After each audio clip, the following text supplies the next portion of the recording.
Hello friends, welcome to Janvita creations. ಇವತ್ತಿನ ಡಿಸೈನ್ನ ಹಾಕೋದಕ್ಕೆ 6 ಎಳೆ ದಾರ ತಗೊಂಡಿದ್ದೀನಿ. ನಿಡಲ್ ಬಂದು 10.075 ತಗೊಂಡಿದ್ದೀನಿ. 11 ಆದರೂ ಆಗುತ್ತೆ. ಒಂದೇ ಸ್ಟೆಪ್ಪಲ್ಲಿ ಹಾಕುವಂಥ ಒಂದು ಸಿಂಪಲ್ ಆ್ಯಂಡ್ ಈಸಿ ಸೀರೆ ಕುಚ್ಚು ಡಿಸೈನು. ಇದಕ್ಕೆ ಬೀಡ್ಸ್ಗಳನ್ನು ಕೂಡ ತಗೊಂಡಿದ್ದೀನಿ, ಮುಂದೆ ತೋರಿಸ್ತೀನಿ. ಫ್ರೆಂಡ್ಸ್, ನಾನು ಈ ಡಿಸೈನ ರೈಟ್ ಸೈಡಿಂದ ಹಾಕ್ತಾಯಿದ್ದೀನಿ, ಅಂದರೆ ಸೀದಾ ಸೈಡಿಂದನೇ ಹಾಕ್ತಾಯಿದ್ದೀನಿ. ಮೊದಲಿಗೆ ಲೇಸಿಗೆ ನಿಡಲ್ನ ಚುಚ್ಚಿ ಥ್ರೆಡ್ನ ತಂದು ಲಾಕ್ ಮಾಡ್ತಾಯಿದ್ದೀನಿ. ಲಾಕ್ ಆದಮೇಲೆ ಅದ್ರ ಪಕ್ಕದಲ್ಲಿ ಒಂದ್ಸಲ ಸಿಂಗಲ್ ಕ್ರೋಶನ ಮಾಡ್ಕೊಳ್ತೀನಿ.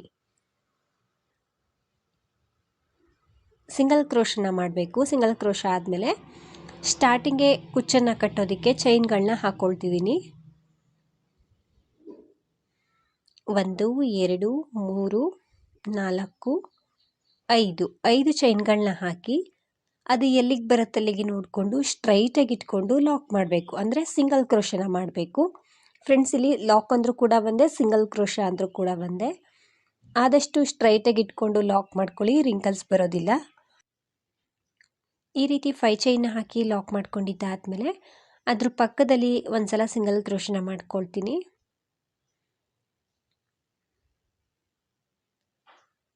ಸಿಂಗಲ್ ಕ್ರೋಶನ ಮಾಡಿ ಇವಾಗ ಸ್ವಲ್ಪ ಥ್ರೆಡ್ನ ಮೇಲೆತ್ತಿ ಬೀಡ್ನ ಹಾಕ್ಕೊಳ್ತೀನಿ.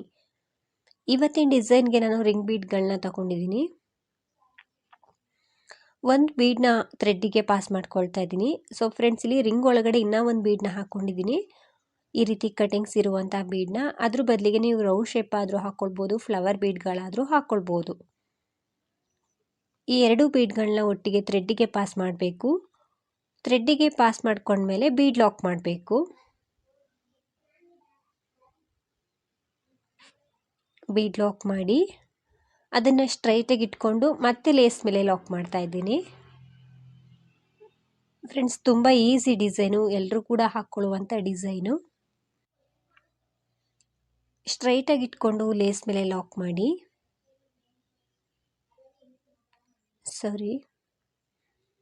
ಈ ರೀತಿ ಲಾಕ್ ಮಾಡಬೇಕು. ಲಾಕ್ ಮಾಡ್ಕೊಂಡಿದ್ದಾದಮೇಲೆ ಫ್ರೆಂಡ್ಸ್, ಇಲ್ಲಿ ಈ ಲೇಸ್ ಮೇಲೆ ಇರುವಂತಹ ಮೇಲ್ಭಾಗದಲ್ಲಿ ನಾನು ವರ್ಕ್ ಮಾಡ್ತಾ ಬರ್ತೀನಿ. ಈ ಸೈಡು ವರ್ಕ್ ಮಾಡಬೇಕು. ಹಾಗಾಗಿ ಲೇಸನ್ನು ಹಿಂದೆ ತಿರುಗಿಸ್ಕೊಂಡು ಸೂಜಿ ಮೇಲೆ ಥ್ರೆಡ್ಡನ್ನು ಸುತ್ಕೊಳ್ತೀನಿ. ಸೂಜಿ ಮೇಲೆ ಥ್ರೆಡ್ಡನ್ನು ಸುತ್ತಕೊಂಡು ಈ ಮೇಲ್ಭಾಗದ ರಿಂಗ್ ಇದೆಯಲ್ವ, ಅದರೊಳಗಡೆ ನಿಡಲ್ನ ಹಾಕಿ ಥ್ರೆಡ್ಡನ್ನು ತರಬೇಕು. ಥ್ರೆಡ್ಡನ್ನು ತಂದಾಗ ಸೂಜಿ ಮೇಲೆ 3 ಲೂಪ್ ಇರುತ್ತೆ. ಒಟ್ಟಿಗೆ ನಾವು ಥ್ರೆಡ್ಡನ್ನು 3 ಲೂಪಲ್ಲೂ ಒಟ್ಟಿಗೆ ಥ್ರೆಡ್ಡನ್ನು ಮೇಲೆ ಪಾಸ್ ಮಾಡಿಕೊಂಡ್ರೆ ಹಾಫ್ ಡಬಲ್ ಕ್ರೋಶ ಆಗುತ್ತೆ. ಮತ್ತೆ ಸೂಜಿ ಮೇಲೆ ಥ್ರೆಡ್ಡನ್ನು ಸುತ್ಕೊಳ್ತಾ ಇದ್ದೀನಿ. ಮತ್ತು ಅದೇ ಪ್ಲೇಸಲ್ಲಿ ಹೋಗಿ ಥ್ರೆಡ್ಡನ್ನು ತಂದು ಸೂಜಿ ಮೇಲೆ 3 ಲೂಪ್ ಇರುತ್ತೆ, ಅಂದರೆ 3 ದಾರ ಇರುತ್ತೆ. ಆ 3 ಲೂಪಲ್ಲೂ ಒಂದೇ ಸಲ ಥ್ರೆಡ್ಡನ್ನು ಮೇಲೆ ಪಾಸ್ ಮಾಡಿಕೊಂಡ್ರೆ ಹಾಫ್ ಡಬಲ್ ಕ್ರೋಶ ಆಗುತ್ತೆ. ಸೊ ಮೇಲ್ಭಾಗದ ಏನು ರಿಂಗ್ ಇದೆ, ಅರ್ಧ ರಿಂಗ್ ಏನಿದೆ ಅಷ್ಟರಲ್ಲೂ ನಾವು ಈ ರೀತಿ ಹಾಫ್ ಡಬಲ್ ಕ್ರೋಶನ ಮಾಡಬೇಕು.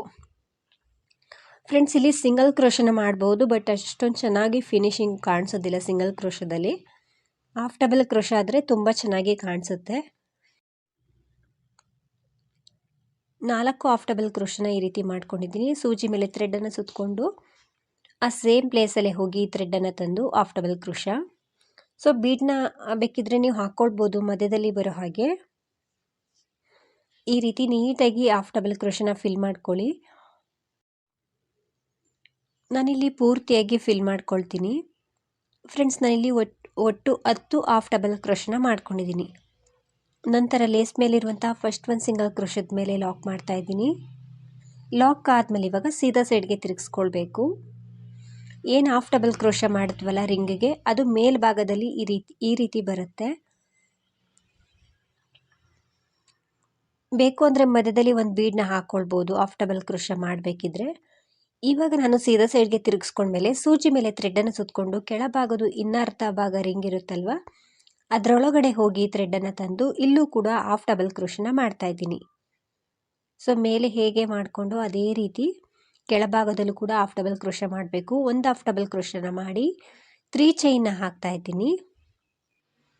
3 ಚೈನನ್ನು ಹಾಕಿ ಆ ಹಾಫ್ ಡಬಲ್ ಕ್ರೋಶದ ಕೆಳಗಡೆ ಹೋಗಿ, ಅಂದರೆ ಹಾಫ್ ಡಬಲ್ ಕ್ರೋಶ ಮಾಡಿರ್ತೀವಲ್ಲ ಅದ್ರ ಕೆಳಗಡೆ ಈ ರೀತಿ ಹೋಗಿ ಥ್ರೆಡ್ಡನ್ನು ತಂದು ಲಾಕ್ ಮಾಡಿದ್ರೆ ಹಾಫ್ ಡಬಲ್ ಕ್ರೋಶಕ್ಕೆ ಒಂದು ಪಿಕಾಟ್ ಆಗುತ್ತೆ. ಮತ್ತೆ ಸೂಜಿ ಮೇಲೆ ಥ್ರೆಡನ್ನು ಸುತ್ಕೊಳ್ತೀನಿ. ಮತ್ತು ಸೇಮ್ ಪ್ಲೇಸಲ್ಲೇ ಹೋಗಿ ಥ್ರೆಡನ್ನು ತಂದು ಹಾಫ್ ಡಬಲ್ ಕ್ರೋಶನ ಮಾಡ್ತಾಯಿದ್ದೀನಿ. ಫ್ರೆಂಡ್ಸ್, ಗೊತ್ತಾಗ್ಬಿಡುತ್ತೆ ಹಾಫ್ ಡಬಲ್ ಕ್ರೋಶ ಹೇಗೆ ಅಂತ. ನಾವೇನು ಅದನ್ನೇ ಎಕ್ಸ್ಟ್ರಾ ಕಲಿಯೋ ಅವಶ್ಯಕತೆ ಇಲ್ಲ. ಈ ರೀತಿ ಹಾಕಬೇಕಿದ್ರೆ ಹಾಫ್ ಡಬಲ್ ಕ್ರೋಶ ಡಿಸೈನ್ಗಳನ್ನ ನಿಮಗೇ ಅಭ್ಯಾಸ ಆಗಿಬಿಡುತ್ತೆ. ಸೂಜಿ ಮೇಲೆ 3 ಲೂಪ್ ಇರುತ್ತೆ ಫ್ರೆಂಡ್ಸ್. ಒಂದೇ ಸಲ ನಾವು ಥ್ರೆಡನ್ನು ಮೇಲೆ ಪಾಸ್ ಮಾಡಿಕೊಂಡಾಗ ಹಾಫ್ ಡಬಲ್ ಕ್ರೋಶ ಆಗುತ್ತೆ. ಹಾಫ್ ಡಬಲ್ ಕ್ರೋಶ ಆದಮೇಲೆ 3 ಚೈನ್ನ ಹಾಕಿ ಅದೇ ಕಂಬದ ಕೆಳಗಡೆ, ಅಂದರೆ ಹಾಫ್ ಡಬಲ್ ಕ್ರೋಶದ ಕಂಬದ ಕೆಳಗಡೆ ಹೋಗಿ ಥ್ರೆಡನ್ನು ತಂದು ಲಾಕ್ ಮಾಡಿಕೊಂಡ್ರೆ ಪಿಕೌಟ್ ಆಗುತ್ತೆ. ಮತ್ತೆ ಒಂದು ಹಾಫ್ ಡಬಲ್ ಕ್ರೋಶನ ಮಾಡಿಕೊಂಡು 3 ಚೈನ್ನ ಹಾಕ್ತಾಯಿದ್ದೀನಿ. ಅದೇ ಹಾಫ್ ಡಬಲ್ ಕ್ರೋಶದ ಕೆಳಗಡೆ ಹೋಗಿ ಥ್ರೆಡನ್ನು ತಂದು ಲಾಕ್ ಮಾಡಬೇಕು. ಸೊ 3 ಪಿಕೌಟ್ ಆಗಿದೆ. ಮತ್ತೆ ಸೂಜಿ ಮೇಲೆ ಥ್ರೆಡನ್ನು ಸುತ್ತಕೊಂಡು ಸೇಮ್ ಪ್ಲೇಸಲ್ಲೇ ಹೋಗಿ ಥ್ರೆಡನ್ನು ತಂದು ಹಾಫ್ ಡಬಲ್ ಕ್ರೋಶ, ನಂತರ 3 ಚೈನ್ನ ಹಾಕಬೇಕು.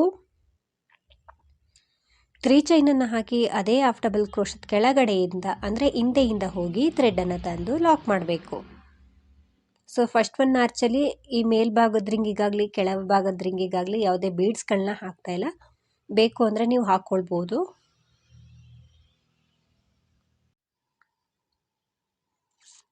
ತ್ರೀ ಚೈನ್ನ ಹಾಕಿ ಪಿಕೌಟ್ನ ಮಾಡಿಕೊಂಡೆ. ಫ್ರೆಂಡ್ಸ್, ಇಲ್ಲಿ ಪೂರ್ತಿಯಾಗಿ ಹಾಕ್ಕೊಳ್ತೀನಿ.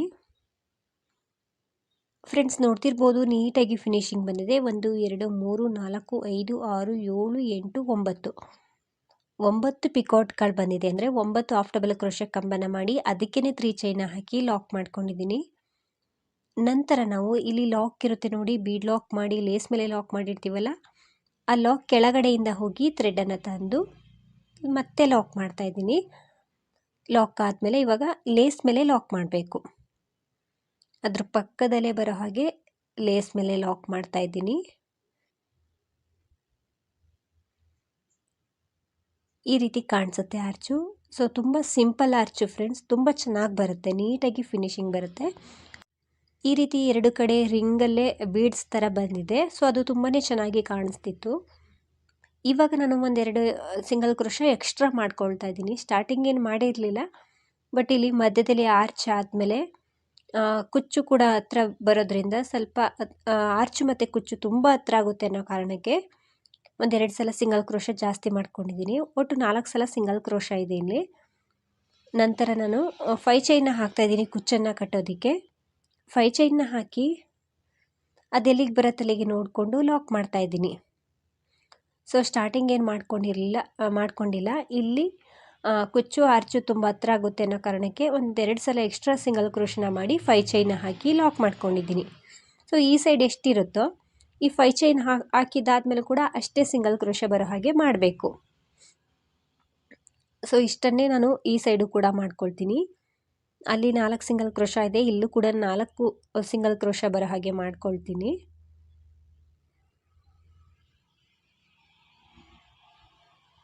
ನಾಲ್ಕು ಸಲ ಸಿಂಗಲ್ ಕ್ರೋಶ ಆದಮೇಲೆ ಇವಾಗ ರಿಂಗ್ ಬೀಡನ್ನ ಹಾಕ್ಕೊಳ್ತೀನಿ. ಸ್ವಲ್ಪ ಥ್ರೆಡ್ನ ಮೇಲೆತ್ತಿ ಬೀಡನ್ನ ಹಾಕ್ಕೊಳ್ತಾ ಇದ್ದೀನಿ. ಬೀಡನ್ನ 2 ಬೀಡ್ಗಳನ್ನ ಥ್ರೆಡ್ಡಿಗೆ ಪಾಸ್ ಮಾಡಿ ರಿಂಗ್ ಬೀಡ್ ಮಧ್ಯದಲ್ಲಿ ಒಂದು ರೌಂಡ್ ಶೇಪ್ ಬೀಡನ್ನ ಹಾಕ್ಕೊಂಡಿರ್ತೀವಲ್ಲ, ಅದನ್ನು ಕೂಡ ಒಟ್ಟಿಗೆ ನಾವು ಥ್ರೆಡ್ಡಿಗೆ ಪಾಸ್ ಮಾಡಿ ಬೀಡ್ ಲಾಕ್ ಥರ ಮಾಡಿ, ಬೀಡ್ ಲಾಕ್ ಆದಮೇಲೆ ಲೇಸ್ ಮೇಲೆ ಲಾಕ್ ಮಾಡಬೇಕು. ಸ್ಟ್ರೈಟಾಗಿ ಇಟ್ಕೊಂಡು ಲೇಸ್ ಮೇಲೆ ಲಾಕ್ ಮಾಡ್ತಿದ್ದೀನಿ. ಲಾಕ್ ಆದಮೇಲೆ ಇವಾಗ ಈ ಮೇಲ್ಭಾಗದ ರಿಂಗಲ್ಲಿ ನಾವು ವರ್ಕ್ ಮಾಡ್ತಾ ಬರಬೇಕು. ಹಾಗಾಗಿ ಲೇಸನ್ನು ಹಿಂದೆ ತಿರುಗಿಸ್ಕೊಂಡು ಮೇಲ್ಭಾಗದ ರಿಂಗನ್ನು ಈ ರೀತಿ ಲೆಫ್ಟ್ ಹ್ಯಾಂಡಲ್ಲಿ ಇಟ್ಕೊಳ್ಬೇಕು. ಫ್ರೆಂಡ್ಸಲ್ಲಿ ಸ್ವಲ್ಪ ಗ್ರಿಪ್ಪಲ್ಲಿ ಸಿಗೋ ಹಾಗೆ ಲೆಫ್ಟ್ ಹ್ಯಾಂಡಲ್ಲಿ ಇಟ್ಕೊಂಡು ಆ ಲೇಸ್ ಮೇಲೆ ಬರುವಂತಹ ರಿಂಗನ್ನು ಈ ರೀತಿ ಇಟ್ಕೊಂಡು ಸೂಜಿ ಮೇಲೆ ಥ್ರೆಡನ್ನು ಸುತ್ತಕೊಂಡು ಮೇಲ್ಭಾಗದ ರಿಂಗ್ ಒಳಗಡೆ ಹೋಗಿ ಥ್ರೆಡನ್ನು ತಂದು ಹಾಫ್ ಡಬಲ್ ಕ್ರೋಶನ ಮಾಡಬೇಕು.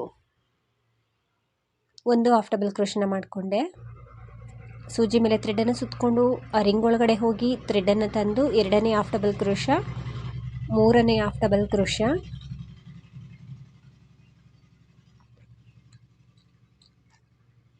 4ನೇ ಹಾಫ್ ಡಬಲ್ ಕ್ರೋಶ,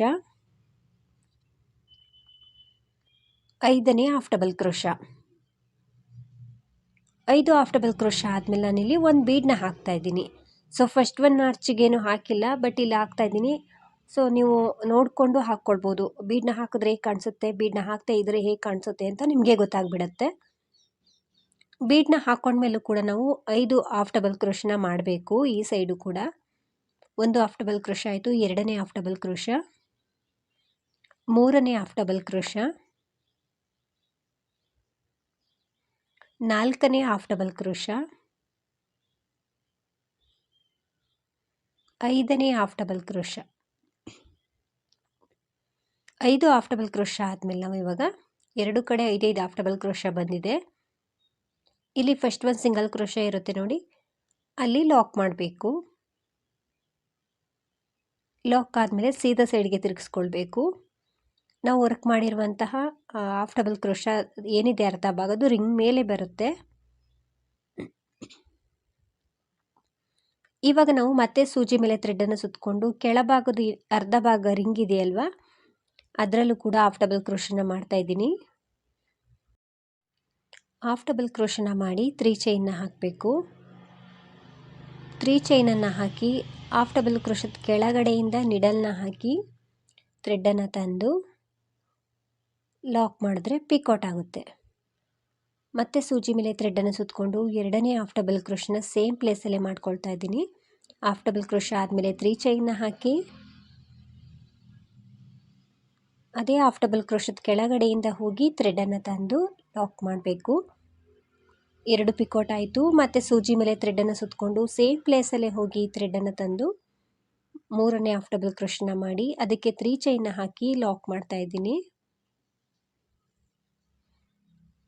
ಇದೇ ರೀತಿ ನಾನು ಪೂರ್ತಿಯಾಗಿ ಹಾಕ್ಕೊಳ್ತೀನಿ ಫ್ರೆಂಡ್ಸ್. ಸ್ಟಾರ್ಟಿಂಗ್ ಆರ್ಚ್ ರೀತಿಯೇ ನಾನಿಲ್ಲಿ ಪೂರ್ತಿಯಾಗಿ ಹಾಕ್ಕೊಂಡು ಬಂದಿದ್ದೀನಿ.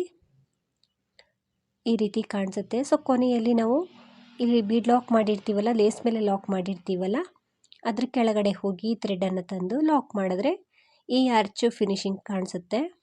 ನಂತರ ಅದ್ರ ಪಕ್ಕದಲ್ಲಿ ಲಾಕ್ ಮಾಡ್ತಾ ಇದ್ದೀನಿ. ಮತ್ತು ಇನ್ನೆರಡು ಸಲ ನಾನು ಸಿಂಗಲ್ ಕ್ರೋಶನ ಅದ್ರ ಪಕ್ಕದಲ್ಲೇ ಮಾಡ್ತಾ ಇದ್ದೀನಿ.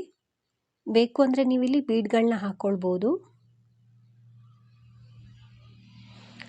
ನಂತರ 5 ಚೈನ್ನ ಹಾಕ್ತಾ ಇದ್ದೀನಿ. 5 ಚೈನ್ನ ಹಾಕಿ ಎಲ್ಲಿಗೆ ಬರುತ್ತೆ ಅಲ್ಲಿಗೆ ನೋಡಿಕೊಂಡು ಲಾಕ್ ಮಾಡ್ತಾ ಇದ್ದೀನಿ. ನಾನು ಇದೇ ರೀತಿ ಇನ್ನೂ ಒಂದು ಆರ್ಚನ್ನು ಹಾಕ್ಕೊಂಡು ತೋರಿಸ್ತೀನಿ ಹೇಗೆ ಕಾಣಿಸುತ್ತೆ ಅಂತ. ಸೊ ತುಂಬ ಚೆನ್ನಾಗಿ ಬರ್ತಿದೆ. ಹಾಗೆಯೇ ತುಂಬ ಸಿಂಪಲ್ ಡಿಸೈನು ಫ್ರೆಂಡ್ಸ್, ಕಷ್ಟ ಏನಿಲ್ಲ. ಸೊ ಫಸ್ಟ್ ಒಂದಕ್ಕೆ ಬೀಡನ್ನ ಹಾಕಿಲ್ಲ, ಸೆಕೆಂಡ್ ಒಂದು ಆರ್ಚ್ಗೆ ಮೇಲೊಂದು ಬೀಡನ್ನ ಹಾಕ್ಕೊಂಡಿದ್ದೀನಿ. ನಾನಿಲ್ಲಿ 3 ಆರ್ಚ್ಗಳನ್ನ ರೆಡಿ ಮಾಡ್ಕೊಂಡಿದ್ದೀನಿ. ಸೊ ಕೊನೆಯ ಆರ್ಚ್ಗೂ ಕೂಡ ನಾನು ಬೀಡನ್ನ ಹಾಕ್ಕೊಂಡಿಲ್ಲ. ನಿಮ್ಗೆ ಏನಾದರೂ ಬೇಕು ಅನಿಸಿದ್ರೆ ಹಾಕ್ಕೊಳ್ಬೋದು, ಸೀರೆಗೆ ಹಾಕ್ಕೊಳ್ಬೇಕಿದ್ರೆ. ಸೊ ಕೊನೆಯಲ್ಲಿ ನಾನು ಒಂದು 5 ಚೈನ್ನ ಹಾಕಿದ್ದೀನಿ. 5 ಚೈನ್ನ ಹಾಕಿ ಒಂದೆರಡು ಸಲ ಸಿಂಗಲ್ ಕ್ರೋಶನ ಮಾಡಿ ಒಂದು 2-3 ಚೈನ್ಗಳನ್ನ ಹಾಕಿ ಥ್ರೆಡನ್ನು ಕಟ್ ಮಾಡ್ಕೊಳ್ತಿದ್ದೀನಿ. ಥ್ರೆಡನ್ನು ಕಟ್ ಮಾಡಿ ನೀಡಲ್ಲ ನಮ್ಮ ಸೈಡ್ ಎಳೆದಾಗ ಅದು ಟೈಟಾಗಿ ಕೂರುತ್ತೆ. ಕುಚ್ಚನ್ನು ಕಟ್ಟಬೇಕಿದ್ರೆ ಅದ್ರ ಜೊತೆಗೇ ಸೇರಿಸ್ಕೊಂಡು ಕಟ್ಕೊಳ್ಳಿ, ಫಿನಿಶಿಂಗ್ ಚೆನ್ನಾಗಿ ಬರುತ್ತೆ ಫ್ರೆಂಡ್ಸ್. ಈ ರೀತಿ ಬರುತ್ತೆ ಡಿಸೈನು. ಸೊ ತುಂಬ ಚೆನ್ನಾಗಿ ಬಂದಿದೆ. ಸೊ ಈ 5 ಚೈನ್ ಗ್ಯಾಪಲ್ಲಿ ಕುಚ್ಚನ್ನು ಹಾಕಿ ತೋರಿಸ್ತಿದ್ದೀನಿ ಹೇಗೆ ಕಾಣಿಸ್ತಿದೆ ಅಂತ. ಸೊ ತುಂಬ ನೀಟಾಗಿ ಫಿನಿಶಿಂಗ್ ಬಂದಿದೆ ಫ್ರೆಂಡ್ಸ್. ನೀವೊಮ್ಮೆ ಟ್ರೈ ಮಾಡಿ, ಕಷ್ಟ ಏನಿಲ್ಲ. ಕುಚ್ಚನ್ನೆಲ್ಲ ಕಟ್ಟಿದ್ಮೇಲೆ ಡಿಸೈನ್ ಈ ರೀತಿ ಕಾಣಿಸುತ್ತೆ. ಸೊ ತುಂಬ ಕ್ಯೂಟಾಗಿ ಬಂದಿದೆ. ಹಾಗೆಯೇ ಹಾಕೋದು ಕೂಡ ತುಂಬಾ ಈಸಿ ಇದೆ. ಪ್ರೈಸ್ ಬಂದು ಇದಕ್ಕೆ ಒಂದು 350-400 ಅರೌಂಡ್ ಚಾರ್ಜ್ ಮಾಡ್ಬೋದು. ನಿಮ್ಮ ಪ್ಲೇಸ್ ಮೇಲೆ ಡಿಪೆಂಡ್ ಆಗಿರುತ್ತೆ ಫ್ರೆಂಡ್ಸ್. ಇಷ್ಟೇ ಅಂತ ಹೇಳೋಕ್ಕಾಗಲ್ಲ, ಹೆಚ್ಚು ಕಡಿಮೆ ಮಾಡ್ಕೊಳ್ಬೋದು. ಡಿಸೈನ್ ಅಂತೂ ತುಂಬ ಚೆನ್ನಾಗಿ ಬರುತ್ತೆ. ನೀವೊಮ್ಮೆ ಟ್ರೈ ಮಾಡಿ. ಈವನ್ ಬಿಗಿನರ್ಸು ಕೂಡ ಹಾಕ್ಕೊಳ್ಬೋದು, ಕಷ್ಟ ಏನಿಲ್ಲ ಫ್ರೆಂಡ್ಸ್. ಈ ಡಿಸೈನ್ ಎಲ್ರಿಗೂ ಕೂಡ ಇಷ್ಟ ಆಗಿದೆ ಅಂದ್ಕೊಳ್ತೀನಿ. ನೀವೇನಾದರೂ ಫಸ್ಟ್ ಟೈಮ್ ನೋಡ್ತಿದ್ರೆ, ಹೊಸಬ್ರಾಗಿದ್ದರೆ ಪ್ಲೀಸ್ ನಮ್ಮ ಚಾನಲ್ನ ಸಬ್ಸ್ಕ್ರೈಬ್ ಮಾಡಿ, ಸಪೋರ್ಟ್ ಮಾಡಿ. ಹಾಗೆಯೇ ಫೇಸ್ಬುಕ್ಕಲ್ಲಿ ಏನಾದರೂ ನೋಡ್ತಿದ್ರೆ ಫೇಸ್ಬುಕ್ ಪೇಜನ್ನು ಫಾಲೋ ಮಾಡಿ. ಆದಷ್ಟು ವಿಡಿಯೋನ ಲೈಕ್ ಮಾಡಿ, ಶೇರ್ ಮಾಡಿ. ನೀವೊಮ್ಮೆ ಟ್ರೈ ಮಾಡಿ ಫ್ರೆಂಡ್ಸ್. ಡಿಸೈನ್ ತುಂಬ ಚೆನ್ನಾಗಿ ಬರುತ್ತೆ, ನೀಟಾಗಿ ಫಿನಿಶಿಂಗ್ ಬರುತ್ತೆ. Thank you.